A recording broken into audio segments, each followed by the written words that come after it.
Me encuentro con Sergio Raúl López para conversar sobre el reciente estreno de La Dictadura Perfecta. Estamos hablando de Luis Estrada. Mr. Ambassador, it's a great honor to have you in Mexico. We actually have many problems in Mexico. We are waiting to do all the dirty jobs not even the negros wanted to do. ¿Te enteraste lo que pasó en el Palacio Nacional con el embajador? La verdad que la cagamos poniendo este cabrón en las espinas, pero ni modo. Arréglalo. Ahora, aire. Llegaron a nuestras oficinas estas imágenes exclusivas en las que se ve al gobernador Carmelo Vargas en uno de los más graves casos de corrupción de los últimos años. Se sienten los dueños del país. ¿Cómo le vamos a hacer para salir de esta bronca y no quedarnos fuera de la carrera por la grande? Yo que usted me acercaba a los de la televisora y les pedía una tregua. Tiene usted mi futuro en sus manos. Gracias por estar aquí en Los Cínicos. Muy buenas noches, ¿cómo están? Un gusto estar acá, de nuevo. Pues bueno, ya hemos platicado de Cantinflas, habíamos hecho también esta dinámica de estar compartiendo algunos fragmentos de una entrevista, Sergio, que tuviste con Del Amo. Sebastián Del Amo. Con sí. Sebastián Del Amo.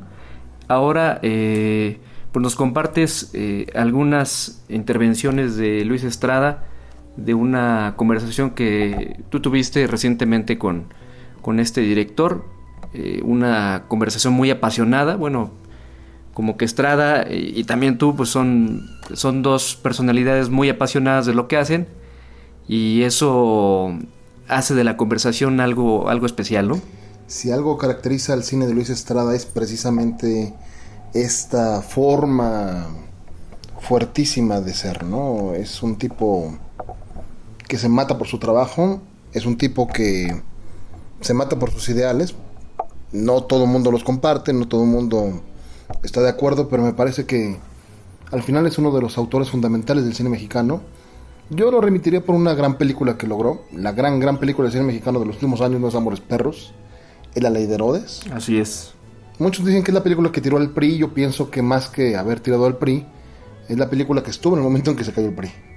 Pero además era una crítica mordaz a estos 70 años de gobiernos revolucionarios, corruptos, cínicos, en los que no hay que hacer el bien a los demás, sino hay que repetir la frase del profesor Juan, como decían los indígenas mazahuas y otomís allá en Atlacomulco: no hay políticos pobres, hay pobres políticos, ¿no? Sí, así es una película, La Ley de Herodes, una película que sí, creo que viene a marcar, como bien lo dice Luis Estrada, es una película que viene a marcar el cine, bueno, no solo la decisión política, sino al cine mexicano, ¿no?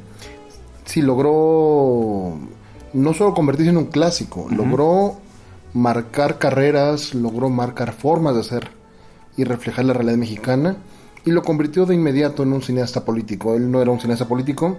Sus primeras dos películas, Bandidos y Ámbar, tienen ese tono fantástico, fársico, sí, un poco de contenido de la realidad, pero en realidad eran acercamientos a otro tipo de cine.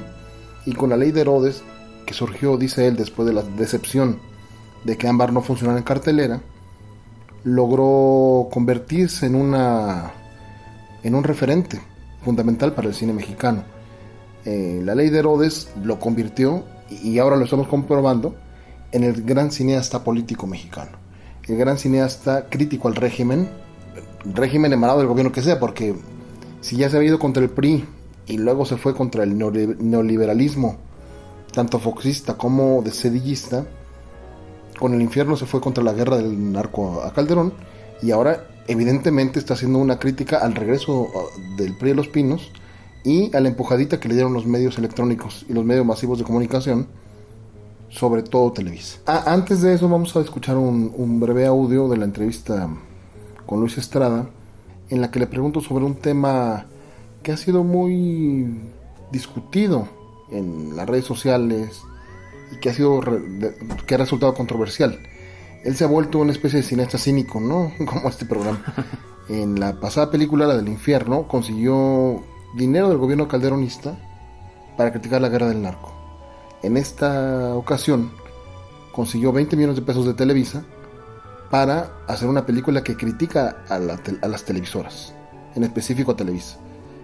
Y bueno, consiguió ese dinero a través de un estímulo fiscal, es decir, que Televisa no le dio dinero directo, sino que en vez de pagar el impuesto al valor agregado, retiró sus 20 millones y se los dio a él para hacer una película. Es una ley que se llama Eficine y que es el artículo, bueno, era el artículo 226 de la ley del ISR, ahora es el artículo 189. Y bueno, como parte de ese convenio, Televisa también lo iba a distribuir a través de su empresa que se llama Videocine, y al final acabaron por no distribuirla, entonces se tuvo que ir con Alphaville, que finalmente es la empresa que le distribuye con 1500 copias. Entonces escuchemos un poco cuál es la historia detrás de este convenio, porque parece muy enredado, pero aquí un poco él no lo va a dilucidar, ¿no? Así es. Pues vamos a escuchar este primer fragmento.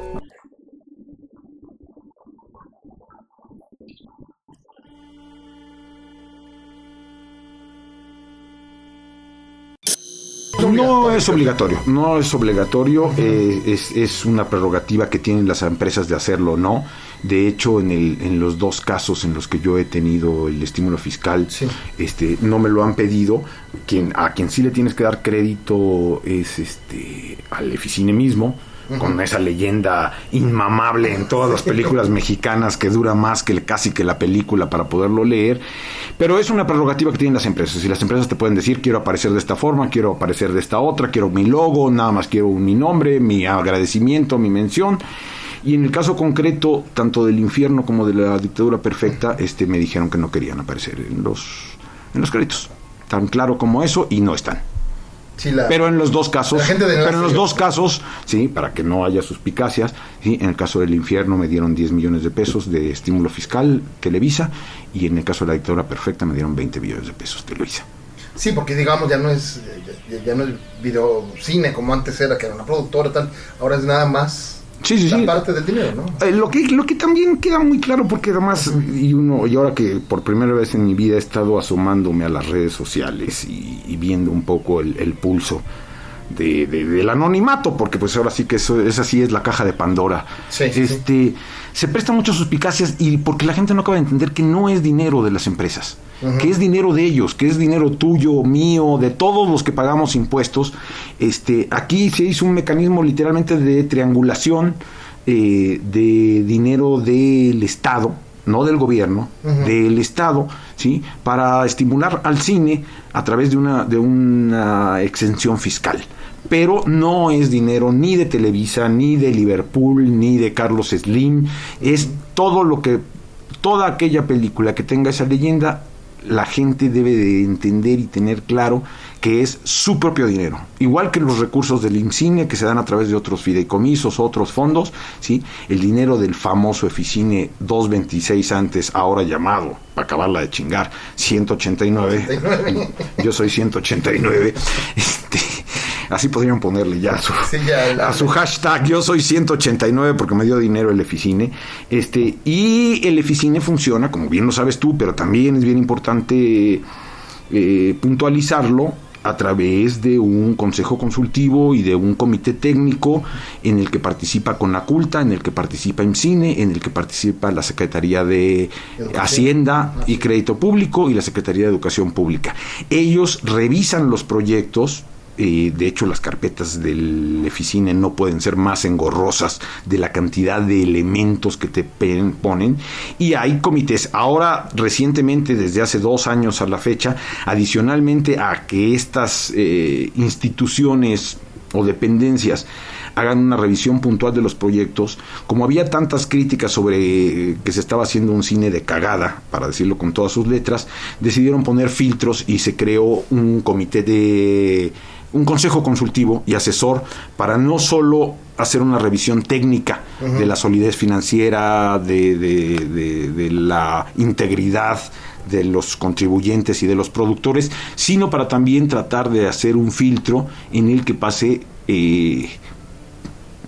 con lo riesgoso y lo complicado que puede ser el cine de mayor calidad. ¡Bienvenidos, muchachos! Miren, compadre, son los que me van a hacer presidente. Propongo exigir la renuncia inmediata del gobernador. Necesitamos encontrar una noticia con la que la gente se entretenga y dejen de pensar en la renuncia del gobernador. Las niñas Garza están secuestradas. Ayúdenme a encontrarlas, estamos desesperados, por favor. Corte. No te limpies las lágrimas.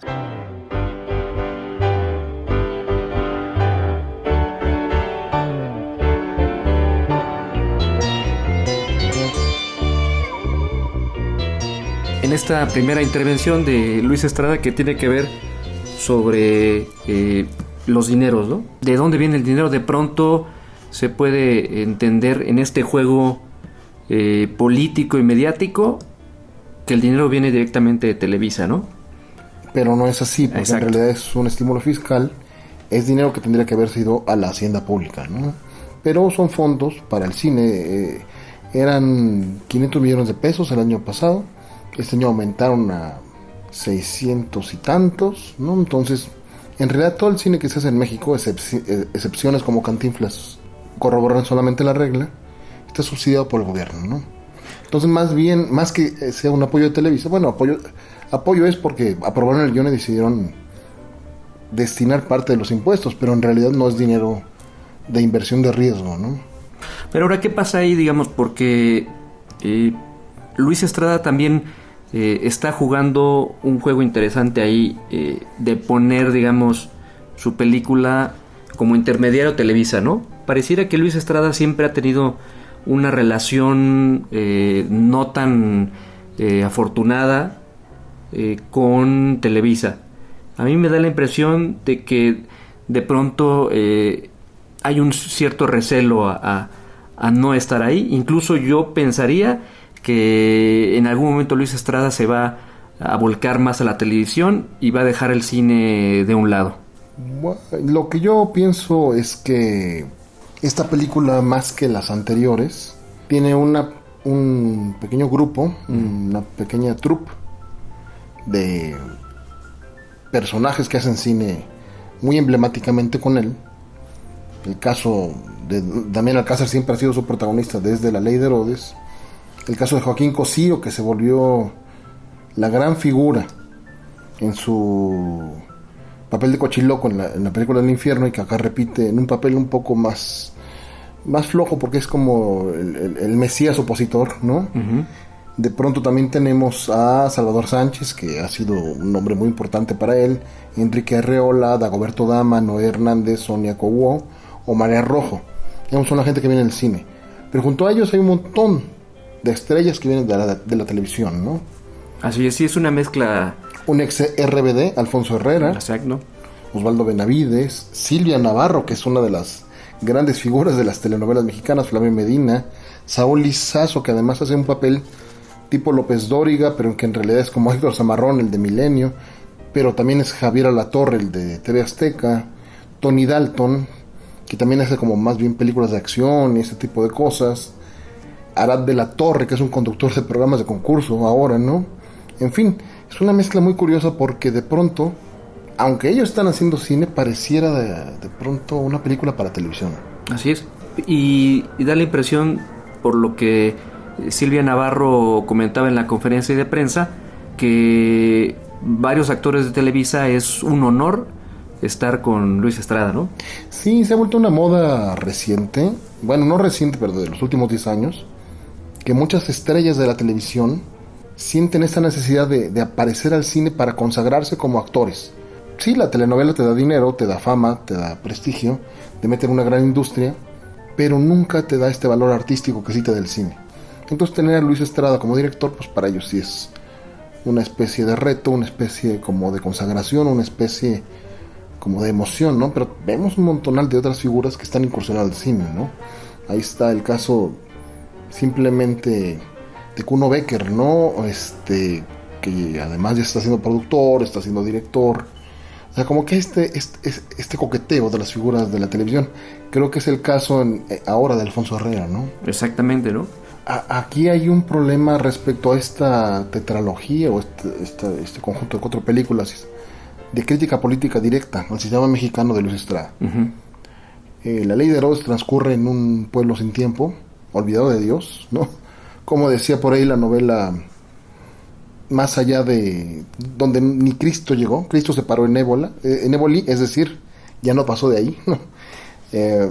De pronto en el infierno, pues también es un pueblo que al mismo tiempo es el país mexicano, ¿no? Tomado por el narco. Pero tanto en Un Mundo Maravilloso como en esta dictadura perfecta, el error que encuentro yo es que son personajes cada vez más identificables. Mientras Damián Alcázar es Tintán en Un Mundo Maravilloso, y es un Tintán que al ser un personaje del proletariado o un personaje, digamos, un peladito desgastado y sin dinero, que encuentra una oportunidad única para aprovecharse del dinero de los neoliberales, acá cada vez más tenemos personajes identificables, ¿no? Damián Alcázar, pues es una mezcla entre Mario Marín, Ulises Ruiz y otros gobernadores de esta prosapia, ¿no? Joaquín Cosío evidentemente es un personaje que se parece muchísimo a López Obrador, con estos raptos casi religiosos. Tenemos a Silvia Navarro, que parece la mamá de la niña Paulette, aunque ahora son gemelas raptadas. Tenemos a el personaje de Tony Dalton, que parece Pepe Bastón, que es un alto ejecutivo de Televisa, brazo derecho de Azcárraga. Evidentemente Osvaldo Benavides pareciera un Loret de Mola.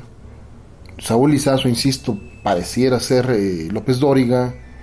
Y en fin, son tan identificables, ¿no?, que eso le quita un poco la gracia a la película. Claro, se torna un poco aburrida incluso en su manera de contar, ¿no? Sí, porque en lugar de crear arquetipos, crea caricaturas. Pero al preguntarle a Luis Estrada, pues también es muy inteligente a la hora de saber responderlo, ¿no? Así es, sí, que ya lo vamos a escuchar. Bueno, vamos al segundo audio. Sergio, cuéntame, ¿dónde fue esta entrevista? En las oficinas de Luis Estrada, de Bandidos Films, en los estudios Churubusco. Ahí muy cerca de donde fue la rueda de prensa, en el edificio de atrás.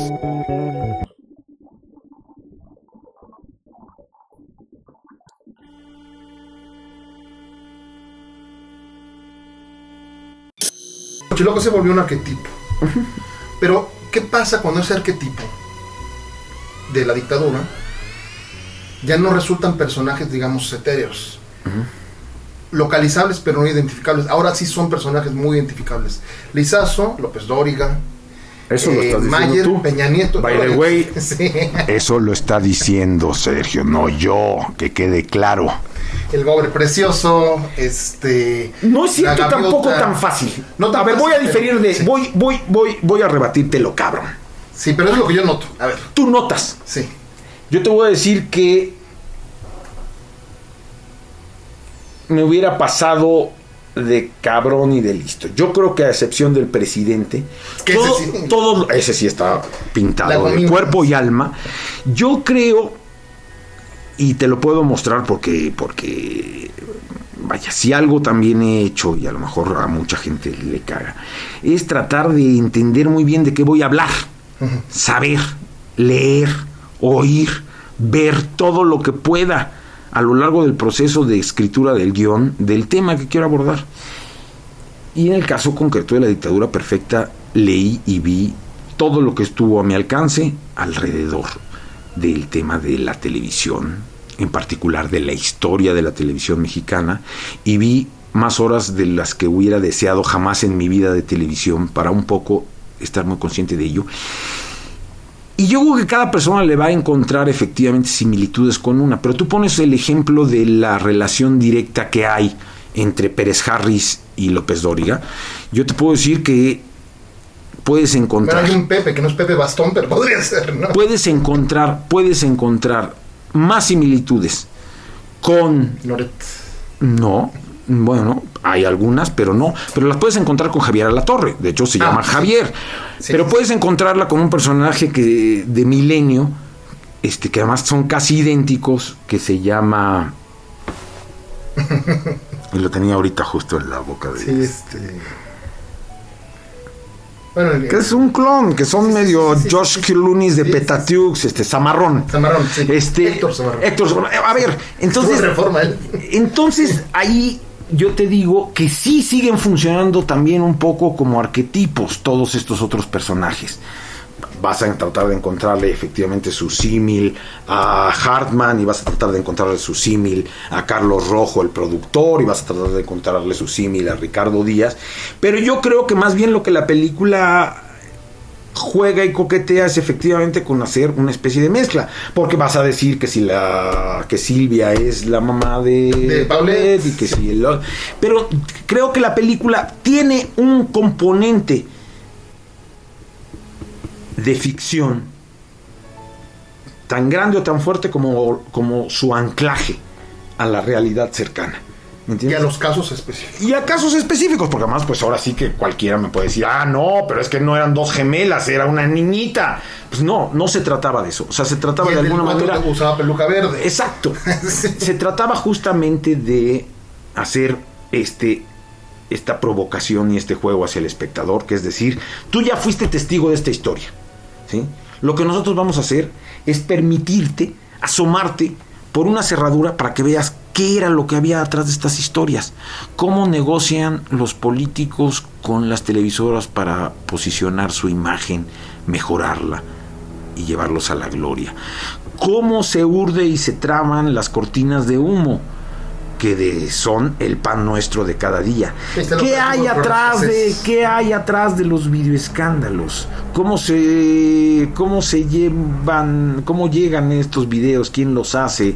¿Con qué fines los usa? ¿Qué hay atrás de que de pronto se vuelvan el tema predominante de la agenda nacional y de la vida pública?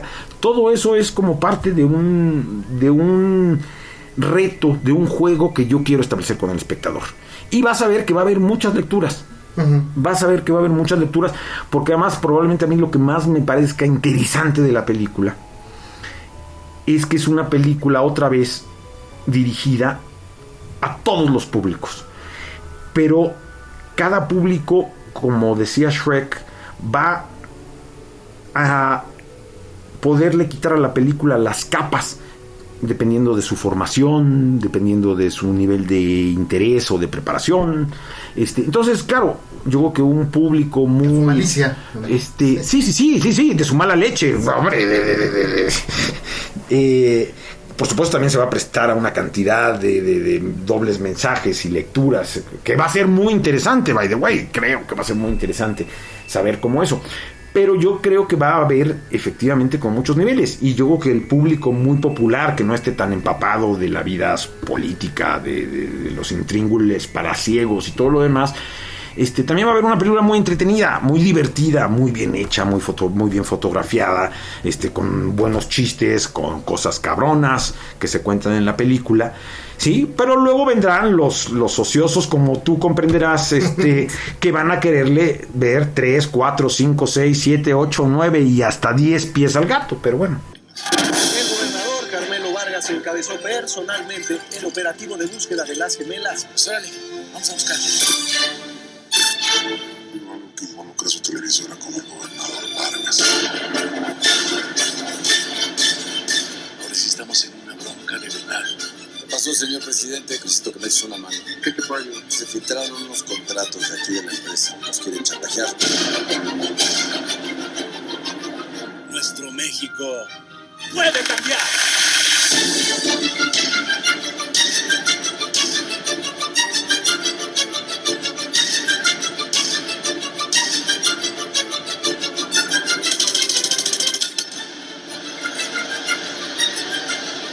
Ahora sí, compadre.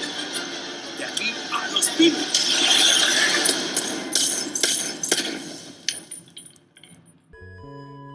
Bueno,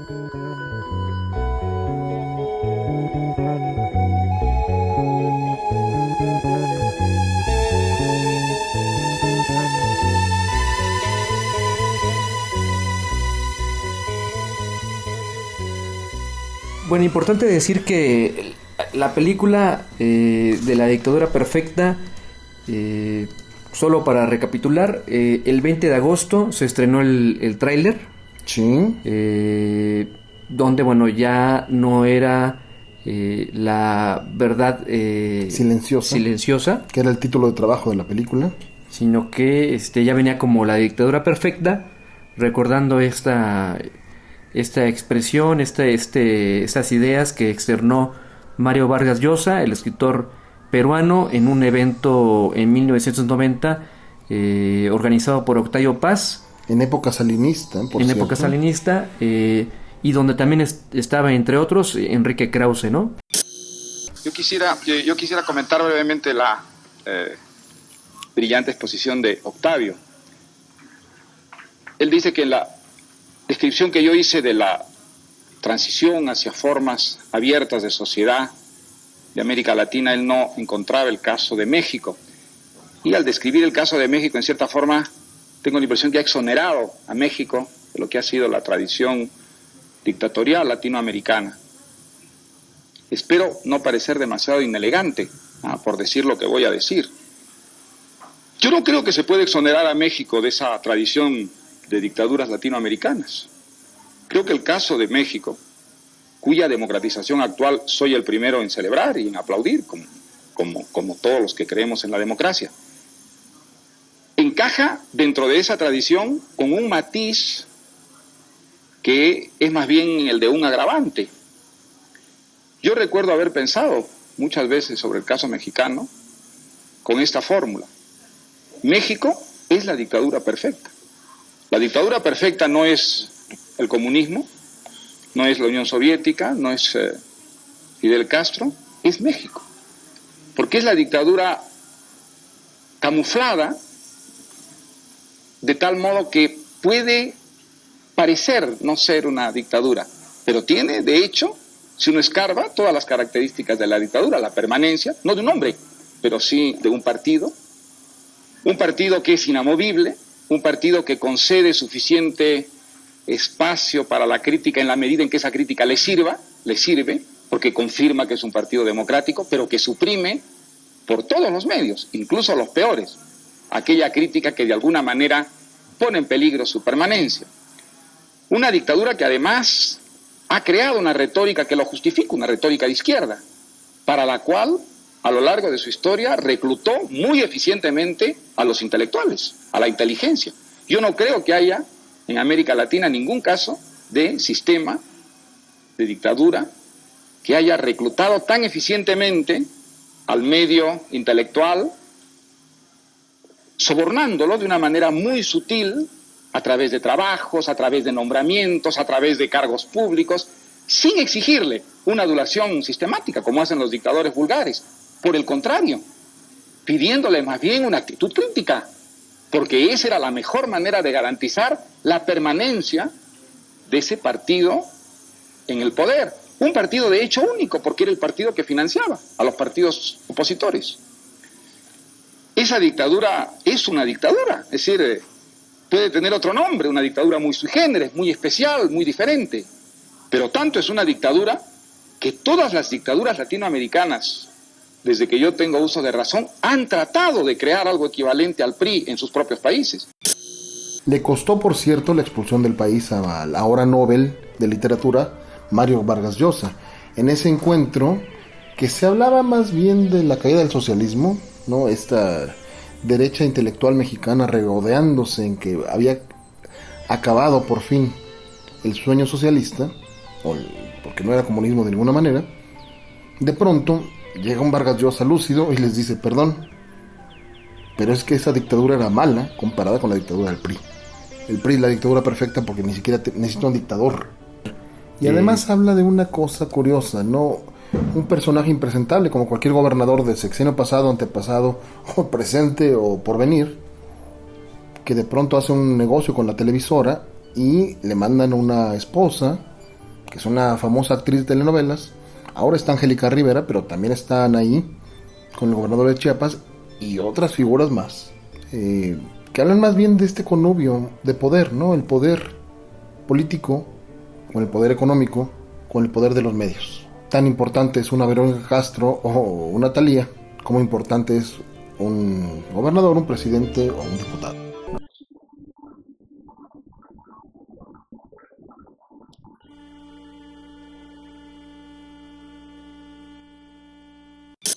Sobre los medios, ¿eh? Sí, ojo, los medios. ojo, porque más también ahí, claro, es lo más llamativo, es el protagonista de la película, la televisión. Pero es una película bastante justa, porque tira mierda a todos lados, ¿sí? Y también están metidos los otros medios. No, bueno, espérate, y a los otros medios, o sea, de pronto cuando pareciera que a la voz de ya la televisión decide lanzar una noticia y todos los medios la recogen y la ponen en sus espacios privilegiados en la primera plana, a las 8 columnas, encabezando los noticieros, que es un fenómeno casi como la gonorrea, que en este país cuando alguien la contrae, pues todo el mundo la quiere empezar a contagiar, y de pronto tú dices, oye, ¿cómo es posible que estando las cosas como están en este país no hablemos de otra cosa más que de...? Y escoge tú cuál es el tema que te gusta que hayan querido poner en el centro de atención del país, cuando tienes un país que se está cayendo a pedazos para donde voltees, ¿me entiendes? Y de pronto le dedicamos días enteros a los diputables, unos pinches mochos hipócritas que se fueron a llevar a unas taiboleras. Bueno, cabrón, o sea, durante una semana no se habló de otra cosa y fue primera plana y fue encabezado de anuncios radiofónicos, televisivos y de internet. Entonces, ok, sí, está buena la historia, tiene folclore, muchachonas, edecanes, teiboleras, santurrones, que se persinan en público y adquieren enfermedades venéreas en privado. Está toda madre, pero no me digas que no había otros temas como para dedicarle unas semanas a Diputables. Y te hablo de porque es el que está más cerca, pero podemos seguir para atrás. Y de pronto tú dices, a ver, espérate, no le vamos a dedicar 10 días, una semana a los baches del puente de Santa Fe, o sea, en fin, pero bueno, creo que la película habla sobre eso, ¿no? Sobre cómo realmente, desafortunadamente, todas las películas, todas las verdades en este país no están libres. Oye, una última cosa. ¿Qué pasó? ¿Quién te está cuidando las corbatas? ¿Por? Vas el retrato, cabrón. Te voy a mandar una C. Cuídese. Pues Sergio, muchas gracias por tu tiempo, por tus palabras. No, un gran placer, como siempre. Supongo que para el siguiente número de Toma viene algo de... Viene una larga explicación de Luis Estrada sobre por qué se volvió un cineasta de política.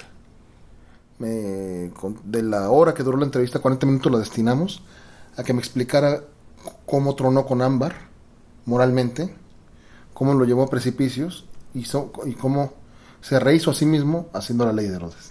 Me parece que ese paso es súper importante leerlo, ya lo leeremos en noviembre.